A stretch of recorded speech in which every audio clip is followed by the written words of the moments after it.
जय सीताराम जी। ब्रह्मण्यं सर्वधर्मज्ञं लोकानां कीर्तिवर्धनं लोकनाथं महद्भूतं सर्वभूतभवोद्भवम्। कहते हैं कि जो ब्रह्मांड अर्थात जगत की रचना करने वाले ब्रह्म के तथा ब्राह्मण तप और श्रुति के हितकारी हैं, सब धर्मों को जानते हैं, लोकों के अर्थात प्राणियों की कीर्ति यानी यश को उनमें अपनी शक्ति से प्रविष्ट होकर बढ़ाते हैं। जो लोकनाथ अर्थात लोकों को से पार्थित अथवा लोकों को अनुतप्त या शासित करने वाले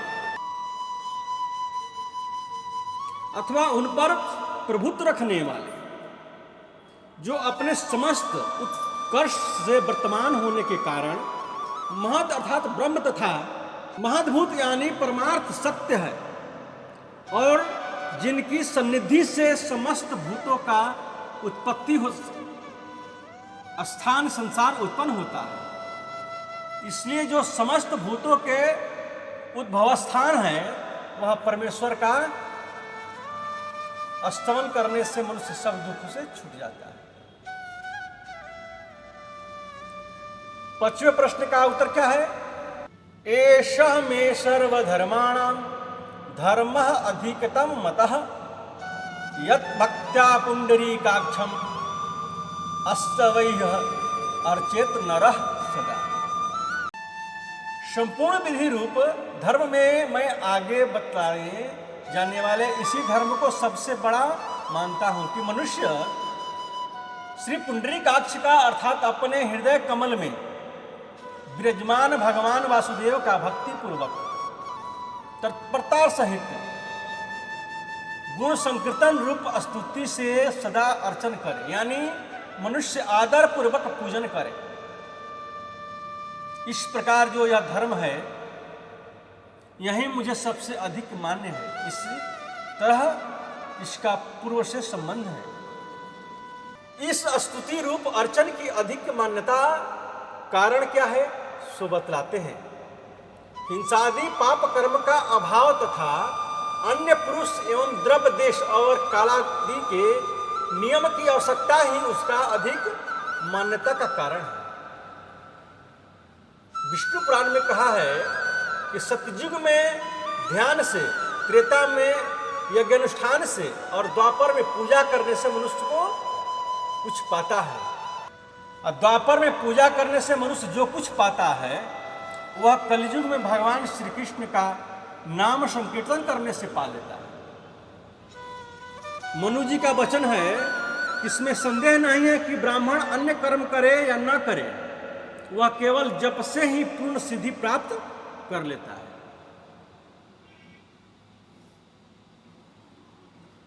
ब्राह्मण मैत्र, ब्राह्मण मित्र कहा जाता है।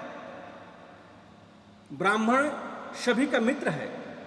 महाभारत में कहा है कि संपूर्ण धर्म में जप सर्वश्रेष्ठ धर्म कहा जाता है, क्योंकि जप यज्ञ प्राणियों की हिंसा किए बिना ही संपन्न हो जाता है। भगवान का भी वचन है कि यज्ञों से मैं जप यज्ञ हूं। इस सब बातों को सोचकर ही भीष्म ने यह कहा है कि मुझे समस्त धर्मों में यही धर्म सबसे अधिक मान्य है। परमं यो महातेजः परमं यो महातपः परमं यो महत् ब्रह्म परमं यः परायणः। जो सबका प्रकाशक, परम अर्थात उत्तम और महान बृहत् चिंतमय प्रकाश है, जिसके विषय में जिस तेज से प्रकाशित होकर सूर्य तपता है उसे देवगण ज्योतियों की ज्योति कहते हैं। वहाँ न सूर्य का प्रकाश पहुँचता है और न चंद्रमा का तारों का,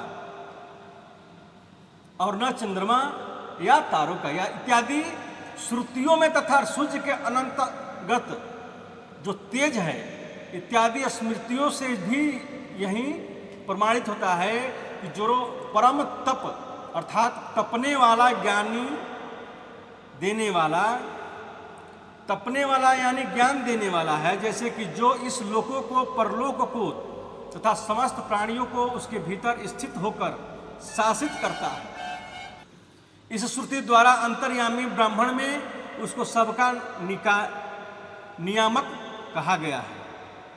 तैत्तिरीय श्रुति में भी कहा गया है कि इसी के भय से ये वायु चलता है, इसी के भय से सूर्य उदित होता है और इसी के भय से अग्नि, इंद्र एवं पांचवा मृत्यु दौड़ता है, तपता है अथवा शासन करता है। इसीलिए वह तप है, उसका ऐश्वर्य अपरिमित है, इस कारण वह महान है। श्रुति भी कहती है कि वह सर्वश्रेष्ठ है, जो सत्यादि लक्षणों का परब्रह्म तथा महाकायुक्त होने के कारण महान है और जो पुनरावृत्ति की शंका से रहित और परम श्रेष्ठ नापरायण है। परम अयन आश्रय का नाम परायण है। यहाँ सर्वत्र परम शब्द का ग्रहण होने से सूर्यादि अन्य तेजों का व्यावर्तन, पृथ्वीकरण किया गया है। और जो देव इस पद की विशेषता बताई गई है, जो देव परम तेज, परम तप, परम ब्रह्म, परम तपरायण है, वही समस्त प्राणियों की परम गति है। पवित्राणाम पवित्रम या मंगलानाम च मंगलम, दैवतम देवतानाम च भूतानाम यह अव्ययः पिता। जो पवित्रों में पवित्र अर्थात पवित्र करने वाले तीर्थादियों में पवित्र है। परम पुरुष परमात्मा ध्यान, दर्शन, कीर्तन, स्तुति, पूजा, स्मरण तथा प्रणाम किए जाने पर समस्त पापों को जड़ से उखाड़ डालते हैं, इसलिए वह परम पवित्र है। अथवा यो समझो कि परमात्मा अपने स्वरूप के यथार्थ संसार ज्ञान से संसार बंधन के हेतुभूत पुण्य पाप रूप कर्म और उसके कारण रूप अज्ञान सबको नष्ट कर देते हैं, इसलिए वे पवित्रों में पवित्र हैं। मोक्षदाता श्री हरि ध्यान करने वाले को सर्वदा रूप, आरोग्य, संपूर्ण पदार्थ और प्रासंगिक भोग भी दे देते हैं, जो अपना स्मरण किए जाने पर समस्त क्लेशों को दूर कर देते हैं और सब चिंतनियों को छोड़कर उन अच्युता का चिंतन क्यों नहीं किया जाता है। स्नादि समस्त कर्मों को करते हुए श्री नारायण देव का ध्यान करना चाहिए। यह भगवत स्मरण ही संपूर्ण दुष्ट कर्मों का प्रायश्चित है। इस विश्व में श्रुति भी सहमत है। संसार रूप सर्प द्वारा डसे जाने से निश्चेष्ट हुए पुरुष के लिए एकमात्र औषध रूप कृष्ण इस मंत्र को सुनकर मनुष्य मुक्त हो जाता है। अंततः पापी पुरुष भी एक पल के लिए वह अच्युत का ध्यान करने से बड़ा भारी तपस्वी और पंगी पावन को भी पवित्र करने वाला हो जाता है। समस्त शास्त्रों का मंथन करने पर और उसका पुनः पुनः विचार करने पर यही निश्चित होता है कि सर्वदा श्री नारायण का ध्यान करना चाहिए। आप लोगों को सर्वदा समस्त सत्वगुण संपन्न होकर एकमात्र श्री हरि का ही ध्यान करना चाहिए। आप सदा ओम का जप और श्री केशव का ध्यान करें। उस परायण परमात्मा का दर्शन कर देने पर, उस परम परमात्मा का दर्शन कर लेने पर जीव की अविद्या रूप हृदय ग्रंथि टूट जाती है, उसके संपूर्ण संशय नष्ट हो जाते हैं और सारे कर्म क्षीण हो जाते हैं। हे मैत्रेय, स्वर्ण और धातुओं को जिस प्रकार अग्नि पिघला देता है, उसी प्रकार उसका अभिचुप्त नाम संकीर्तन संपूर्ण पापों को अच्युतम विलापम लीन करने वाला है। जिस नाम का विवश होकर कीर्तन करने से ही मनुष्य तुरंत ही समस्त पापों से इस प्रकार छूट जाता है, जैसे सिंह से डरे हुए भेड़ियों को उसका शिकार। सत्ययुग में ध्यान से, त्रेता में अनुज्ञानुष्ठान से और द्वापर में भगवान के पूजन से मनुष्य जो कुछ प्राप्त करता है वह कलयुग में केशव नाम कीर्तन करने से ही पा लेता है। श्री हरि का यही श्रीहरि का यदि दुष्टचित पुरुषों से भी स्मरण किया जाए तो वे उसके समस्त पापों को हर लेते हैं। जैसे अनिच्छा से स्पर्श करने से भी अग्नि जला ही डालती है, जानकर अथवा बिना जाने किसी प्रकार भी किए हुए वासुदेव के कीर्तन से जल में पड़े हुए नाम नरक के समान समस्त पाप गल जाते हैं।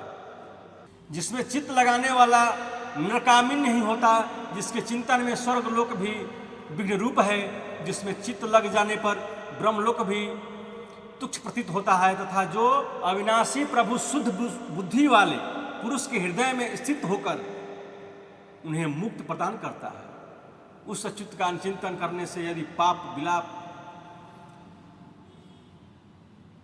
उस अच्युत का चिंतन करने से यदि पाप विलीन हो जाते हैं तो इसमें आश्चर्य की कोई बात नहीं है।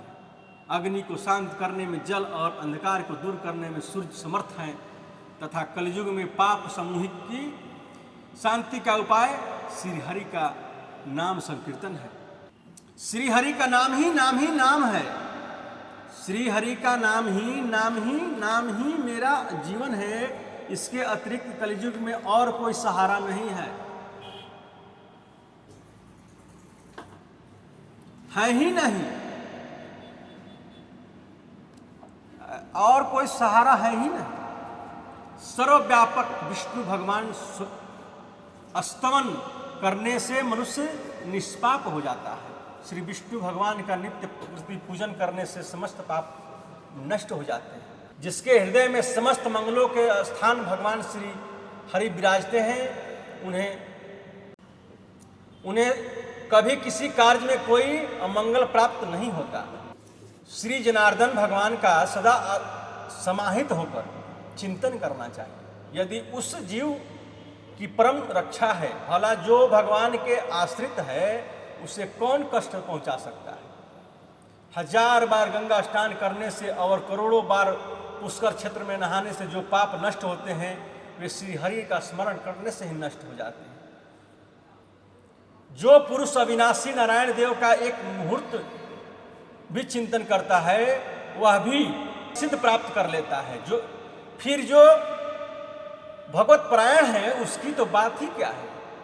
जितने ही तप और कर्म रूप प्रायश्चित हैं उन सब में श्री कृष्ण का स्मरण करना ही सर्वश्रेष्ठ है। मनुष्य को नरक की यातनाएं प्राप्त करने वाले कलयुग में अति उग्र दोष, जिसका एक बार स्मरण करने से भी तुरंत लीन हो जाते हैं। श्री गोविंद एक बार स्मरण किए जाने पर भी मनुष्य को सैकड़ों जन्मों में किए हुए पाप पुंज को उस प्रकार तुरंत ही भस्म कर देते हैं जैसे अग्नि रुई के ढेर को जला डालता है। जिस प्रकार ऊंची ऊंची लपटों वाला अग्नि वायु के समान जिस प्रकार ऊंची ऊंची लपटों वाला अग्नि वायु के साथ मिलकर सूखी घास के ढेर को जला डालता है, इसी प्रकार चिंत में स्थित श्री विष्णु भगवान योगियों के समस्त दोषों को नष्ट कर देते हैं। बिना ध्यान के एक मुहूर्त निकल जाने पर भी लुटेरे से लूटे हुए व्यक्ति के समान अत्यंत विलाप। हे महामुने, समस्त प्राणियों के प्रभु जगत गुरु जनार्दन निरंतर स्मरण करने से मनुष्य समस्त दुखों से दूर कर देते हैं और जिनकी इच्छा करता है उन सभी कार्यों को सिद्ध कर देते हैं। इस प्रकार एकाग्रचित होकर श्री मधुसूदन का स्मरण करते रहने से मनुष्य जन्म मृत्यु और जरा रूप ग्राहों से पूर्ण संसार को पार कर लेता है। इस दोष पूर्व कली युग में भी वेश्यासक्त मनुष्य समस्त पापों को करने में भी श्री गोविंद का चिंतन करने से पवित्र हो जाता है। हे मैत्रेय, जप होम तथा अर्चनादि से जिसका चित्त भगवान वासुदेव में लगा रहता है